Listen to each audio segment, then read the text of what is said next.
সবাই একটি বিষয়ে আহ্বান করব। আপনারা দেখেছেন গত 1.5 দশক সময় ধরে আমাদের এই যে ইসলামিক যে পড়াশোনা, আমাদের বিশেষ করে মাদ্রাসাগুলোকে সবসময় দ্বিতীয় গ্রেডের শিক্ষা প্রতিষ্ঠান হিসেবে সবসময় বিবেচনা করা হতো এবং আলেম ওলামা যারা ছিল তাদেরকে সবকিছু থেকে সবসময় বঞ্চিত করে রাখা হয়েছে। আপনারা দেখেছেন জাতীয় পর্যায় থেকে শুরু করে স্থানীয় পর্যায় পর্যন্ত তাদেরকে রাজনৈতিক প্রতিহিংসার তাদেরকে স্বীকার করা হয়েছে। আমরা আপনাদেরকে প্রতিশ্রুতি দিতে চাই 5ই আগস্ট পরবর্তী বাংলাদেশে আমাদের এই দেশটা আমরা একটা সাম্প্রদায়িক সম্প্রীতির একটা উদাহরণ আমরা তৈরি করতে পেরেছি। দেশে বিদেশি ষড়যন্ত্র অব্যাহত রয়েছে, দেশে বিদেশি ষড়যন্ত্র অব্যাহত থাকার পরেও আমাদেরকে আমাদের যারা ধর্মপ্রাণ যেসব মানুষ আমরা রয়েছি, আমরা যে পরিমাণ ধৈর্যের পরিচয় দিয়েছি, সাম্প্রদায়িক উস্কানি সবসময় আমাদেরকে দেওয়া হয়েছে।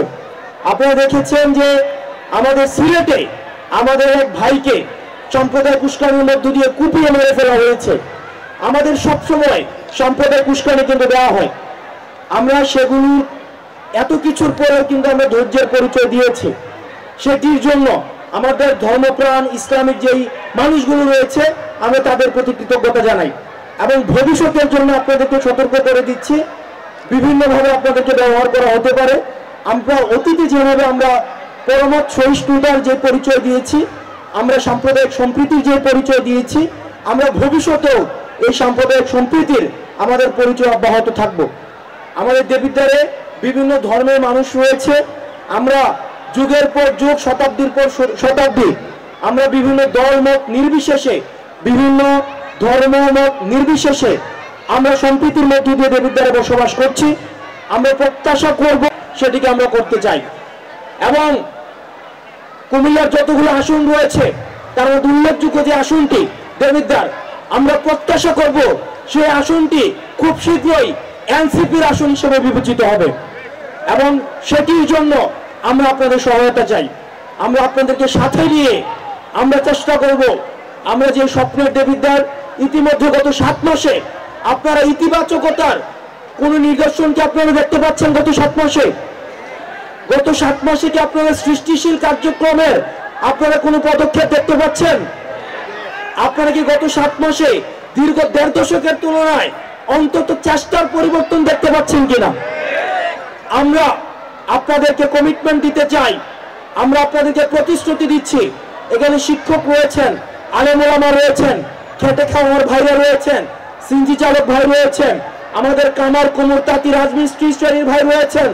আমরা আপনাদেরকে প্রতিশ্রুতি দিতে চাই, আমরা আপনাদেরকে সাবধানে, আমরা সম্মানিত খতিবের তত্ত্বাবধানে কিভাবে এই সর্বোচ্চ মেধাধারী 6 জনকে জাতীয় পর্যায়ে আমাদের গ্রুমিং করা যায় সেটির জন্য প্রয়োজনীয় পদক্ষেপ নেওয়া। দেবিদ্বারবাসী, আপনারা বিভিন্ন জায়গা থেকে, আমাদের 16টা ইউনিয়ন থেকে আপনারা এখানে এসছেন। আমরা আপনাদেরকে একটি বিষয়ে আহ্বান করব।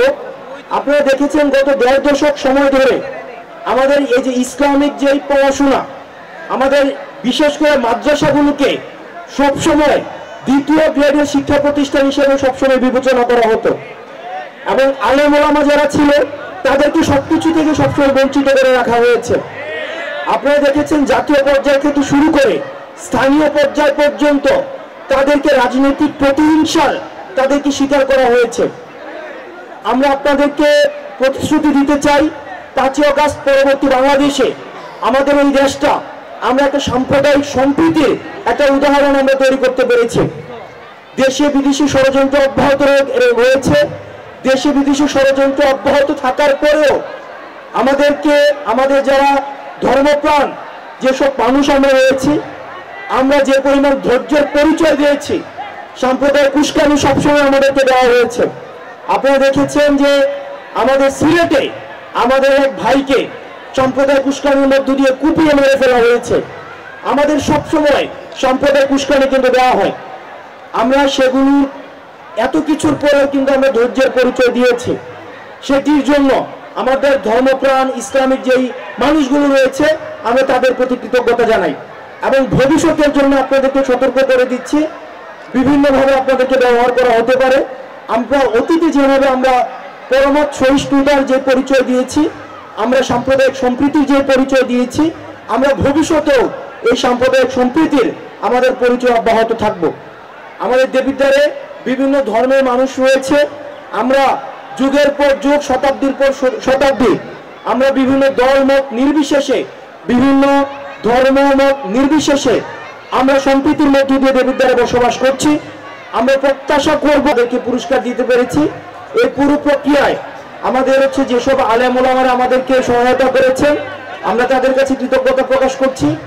আমাদের এই পুরো সময়ে আমাদেরকে যারা অর্থ দিয়ে সহায়তা করেছেন, প্রযুক্তিগত সহায়তা করেছেন, আমরা সবার কাছে কৃতজ্ঞতা প্রকাশ করছি। আমরা আজকে একটা উদাহরণ তৈরি করেছি। আমরা চাই প্রত্যেক রমাদানে আমরা এই কার্যক্রমটা যেন অব্যাহত রাখতে পারি, সেটির জন্য আমরা আপনাদের কাছে দোয়া কামনা করছি।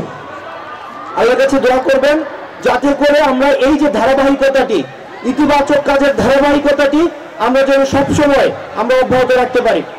যারা প্রথম, দ্বিতীয় এবং তৃতীয় হয়েছে দুটি বিভাগে, আমাদের যে 6 জন যে সর্বোচ্চ স্থান অধিকারকারী প্রতিযোগী, আমরা চেষ্টা করব তাদেরকে জাতীয় পর্যায়ের জন্য যেভাবে গ্রুমিং করা যায়। আমাদের এখানে ঢাকা বিশ্ববিদ্যালয়ের এলাকার অধিকাংশ মানুষ বিদেশে থাকে, অধিকাংশ মানুষ পড়াশোনা করে অর্থনৈতিকভাবে স্বাবলম্বী হওয়ার পরেও প্রশাসনিকভাবে আমাদেরকে বঞ্চিত করে রাখা হয়েছে। আমাদের দীর্ঘদিন যাবৎ যেহেতু আমাদের যোগ্য নেতৃত্ব জাতীয় পর্যায়ে উঠে আসতে পারিনি, যার কারণে আমাদের দেবিদ্বারের সম্ভাবনা থাকার পরেও আমাদের দেবিদ্বারের সমস্যাগুলোর কিন্তু আমরা সমাধান পাইনি। আমরা চাই আমরা আপনাদেরকে সাথে নিয়ে, আমরা এনসিপিকে সাথে নিয়ে, জাতীয় নাগরিক পার্টি যেটি গঠিত হয়েছে সেটিকে সাথে নিয়ে আমরা আমাদের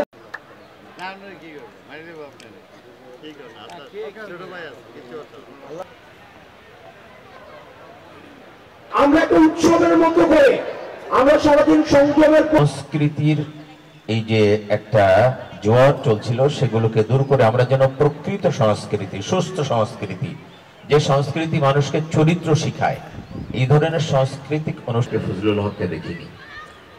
আমরা বর্তমান যুগের শেরে বাংলাকে দেখেছি, হাসানাত আব্দুল্লাহকে দেখেছি। দুনিয়া অন্ধকারে ডুবে গিয়েছিল, যে যুগকে আইএমএ জাহিলিয়াত বলা হতো, জাহিলি যুগ, গোটা অন্ধকারে ডুবে গেছিল। শুধু আরব নয়, গোটা দুনিয়া অন্ধকারে ডুবে গিয়েছিল। এরকম একজন বেলাল, এরকম মানুষ আর আপনি খুঁজে পাবেন না। তারা এক একজন মানে জান্নাতের সুসংবাদ প্রাপ্ত এক একজন মানুষ ছিলেন পৃথিবীতে। শুধুমাত্র কোরআনুল বলিষ্ঠ কণ্ঠস্বর বাংলার ভালো মানুষ হওয়া যায় না। আমরা চাই আমাদের সন্তান শিক্ষিত হোক এবং ভালো মানুষ হোক। আর ভালো মানুষ হতে গেলে, আলোকিত মানুষ হতে গেলে কোরআনের কাছে আসতে গিয়েছিলেন। ওমর রাদিয়াল্লাহু আনহু একদিন এরকম একটা মাঠের সামনে দাঁড়িয়ে চিন্তা করতেছিলেন। তো আমি ওমর ছাগল চড়াইতাম, ছাগল আমার কথা শুনতো না। এখন মানুষ 1000 মাইল দূর থেকে আমার কথা শুনে। তিনি মানুষকে কোরআন শিক্ষা দিয়েছেন। আগে তো মানুষ সৃষ্টি, তারপরে তো শিক্ষা নাকি? আগে আল্লাহ রাব্বুল আলামিন বলেন যে কিতাবুন আনজালনাহু ইলাইকা লিতুখরিজান নাস মিনাজ যুলুমাতি ইলান নূর। আমি আপনার উপর কোরআন অবতীর্ণ করেছি এজন্য আপনি যেন মানুষকে অন্ধকার থেকে আলোর পথ দেখাতে পারেন, আলোর দিকে নিতে পারেন। এই জন্য কোরআন সবসময় মানুষকে নিয়ামতের কথা বলা হয়েছে, কিন্তু সর্বপ্রথম যে নিয়ামতের কথা বলা হয়েছে সেটা হলো আলো। তাহলে আমরা কি বলতাম? আর রহমান খালাকাল ইনসান আল্লামাহুল বায়ান আল্লামাল কোরআন। আসলে বেশি বেশি হওয়া দরকার, কোরআনের আলো চতুর্দিকে ছড়িয়ে দেওয়া দরকার। মেহরবানি করে হাতে তালি হবে না, হাতে তালি হবে না। সবাই মারহাবা বললে বলতে পারেন, সবাই মারহাবা বললে। প্রতিযোগিতা আপনাদের সম্মাননা স্মারক গ্রহণ করবেন।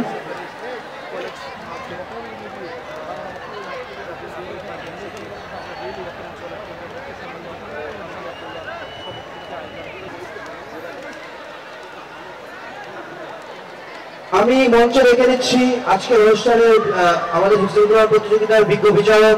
একটা সময়ে আমাদের এক প্রধান, সারা বাংলাদেশের প্রধানতম যে দলটি গড়ে উঠবে সেটি হচ্ছে জাতীয় নাগরিক পার্টি। সম্মাননা স্মারক গ্রহণ করছেন হাফেজ মাওলানা কামরুল হাসান। বিভাগ স্মারক গ্রহণ করছেন